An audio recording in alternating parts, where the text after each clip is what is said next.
మంచి చేసిన ప్రభుత్వానికి సంఘీభావంగా నిలుస్తున్న అన్ని వర్గాల ప్రజలు మేమంతా సిద్ధమేనంటూ గర్జిస్తున్నారు. సంక్షేమాభివృద్ధి పథకాలతో జీవన ప్రమాణాలు పెంచుతున్న వైఎస్ జగన్ సర్కారును కాపాడుకోవాలనే తపనతో జగనంత అభిమానం వెల్లువెత్తుతోంది. నాడు చంద్రబాబు పాలనలో ఏం జరిగింది, నేడు వైఎస్ జగన్ పాలనలో ఏ మేళ్లు జరిగాయి? ఈ ప్రశ్నలే ఇప్పుడు సర్వత్రా చర్చనీయాంశంగా మారుతున్నాయి. ఎన్నికల సమయంలో హామీలిచ్చి ఆ తర్వాత కన్వీనియంట్గా మర్చిపోయే చంద్రబాబుకు మేనిఫెస్టోను పవిత్ర గ్రంథంగా భావించి ప్రతి పథకాన్ని, హామీని ప్రజలకు చేరువ చేసిన వైఎస్ జగన్కు మధ్యన తేడాను సులువుగానే గ్రహించామని చెబుతున్నారు ప్రజలు.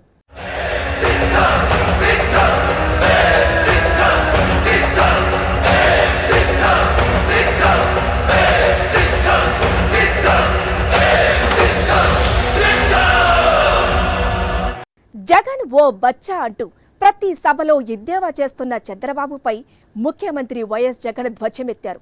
గత ఎన్నికల్లో నిన్ను చిత్తుగా ఓడించిన నేను బచ్చానైతే మరి నీవు ఎవరు అని గట్టిగా ప్రశ్నించారు.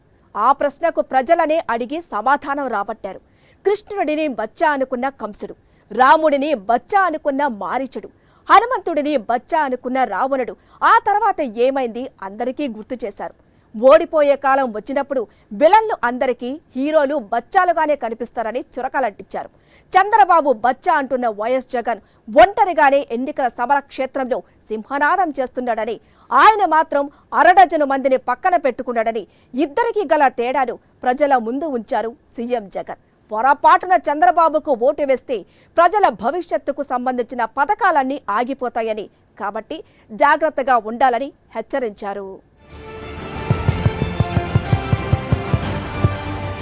అనకాపల్లి జిల్లా సిద్ధం. ఉత్తరాంధ్రలో ఈరోజు నా కళ్ళ ఎదుట రెండు సముద్రాలు కనిపిస్తా ఉన్నాయి. ఒకటి బంగాళాఖాతం అయితే మరొకటి ఇక్కడ కనిపిస్తా ఉన్న జన సముద్రం. అనకాపల్లి బహిరంగ సభలో ఇలా మొదలైన ముఖ్యమంత్రి వైఎస్ జగన్మోహన్ రెడ్డి ప్రసంగం ఆద్యంతం అనేక అంశాల మేళవింపులతో, వర్తమాన రాజకీయాలపై సెటైర్లతో, సంక్షేమాభివృద్ధి పథకాలు, కార్యక్రమాల వివరాలతో కొనసాగింది. వైఎస్ జగన్ను తక్కువ చేసి చూపడానికి గత కొంతకాలంగా చంద్రబాబు చేయని ప్రయత్నం లేదు. సైకో సీఎం అంటూ పదే పదే అనుచితంగా మాట్లాడుతూనే ఉన్నారు. పీపుల్స్ సీఎం జగన్ వ్యక్తిత్వంపై చంద్రబాబుతో పాటు ఎల్లో మీడియా పెద్ద మనుషులు ప్రతిరోజు బురద చల్లుతూనే ఉన్నారు. ఈ కుట్రలో భాగంగా ఈ మధ్య జగన్ ఉద్దేశించి జగన్ ఒక బచ్చా అని చంద్రబాబు ఎద్దేవా చేస్తున్న విషయం తెలిసిందే. దీనికి ముఖ్యమంత్రి అద్భుతంగా సమాధానం ఇచ్చారు. ఈ మధ్య బాబు ఏమంటున్నాడంటే జగన్ ఒక బచ్చా అని కూడా అంటా ఉన్నాడు. ఇలాంటి మాటలు వింటుంటేనే నాకు కొన్ని కథలు, కొన్ని మాటలు గుర్తుకొస్తాయి. కృష్ణుడిని బచ్చా అనుకున్న కంసుడు పూతన కాలింది. ఇప్పుడు బాబు వాన్ మీద నిలబడిన ముగ్గురు మాదిరిగా ఈరోజు గుర్తుకొస్తా ఉన్నారు. రాముడిని బచ్చా అనుకున్న మారీషుడు, సుబాహుడు ఇప్పుడు రామూజీ వేషంలోనూ ఓ ఆంధ్రజ్యోతి రాధాకృష్ణన్లా ఈరోజు కనిపిస్తా ఉన్నారు. హనుమంతుడిని బచ్చా అనుకున్న రావణుడు కూడా వీళ్ళల్లో గుర్తుకొస్తా ఉన్నాడు. చరిత్రలో ఓడిపోయే కాలం వచ్చినప్పుడు విలన్లందరికీ కూడా అటువైపున హీరోలందరూ బచ్చాలుగానే కనిపిస్తా ఉంటారు. చెప్పుకోవడానికి ఒక్క పథకం, ఒక మంచి కార్యక్రమం లేకపోవడంతో దిగజారిపోయిన చంద్రబాబు ఇష్టానుసారం అనుచితమైన భాషను మాట్లాడుతున్నారు. ఈ నేపథ్యంలో తనను బచ్చా బచ్చా అంటూ ఎద్దేవా చేస్తున్న ప్రతిపక్ష నాయుడు చంద్రబాబును ఉద్దేశించి సీఎం వైఎస్ జగన్ వేసిన సెటైర్లు ప్రజల్ని ఉత్సాహపరిచాయి. చంద్రబాబును చిత్తుగా ఓడించి 23 సీట్లకు పరిమితం చేశానని, అలాంటి నేను ఆయన దృష్టిలో బచ్చానైతే మరి ఆయన ఎవరు అంటూ ప్రజల్ని అడిగి వారితో సమాధానం చెప్పించారు. నేను బచ్చా అయితే నా చేతిలో చిత్తుగా ఓడిపోయి కేవలం 23 మంది ఎమ్మెల్యేలను మాత్రమే గెలిపించుకున్న నువ్వు ఎవరయ్యా అని అడుగుతా ఉన్నాను. ఓ బాబు, నిన్నే అడుగుతున్నా, ఏమనాలి నిన్ను అని అడుగుతా ఉన్నాను. నేను బచ్చా అయితే 5 ఏళ్ల తర్వాత కూడా నాతో పోటీకి నువ్వు ఒక్కనివే రావడానికి నీకు ధైర్యం చాలడం లేదు. 6 డజన్ మందిని వెనకేసుకొని వస్తా ఉన్న నిన్నేమనాలి అని అడుగుతా ఉన్నాను.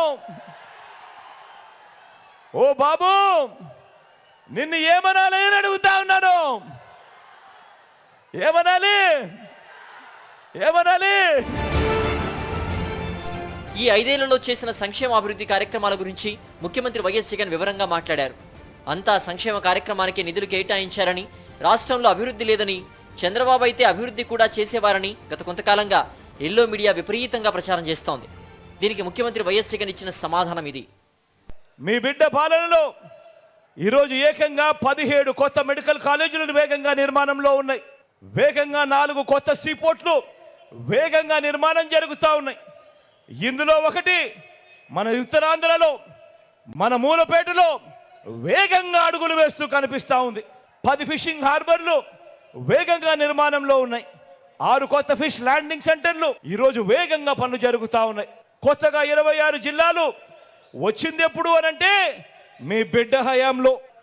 కొత్తగా రాష్ట్రంలో 3 ఇండస్ట్రియల్ కారిడార్లు, 10 ఇండస్ట్రియల్ నాడ్స్, ఎంఎస్ఎంఈలకు ఆదుకుంటా ఉన్న ఆ పన్నహస్తం మొట్టమొదటిసారిగా ఈ 58 నెలల కాలంలోనే అడుగులు వేగంగా కనిపిస్తా ఉన్నాయి. మార్పు జరుగుతూ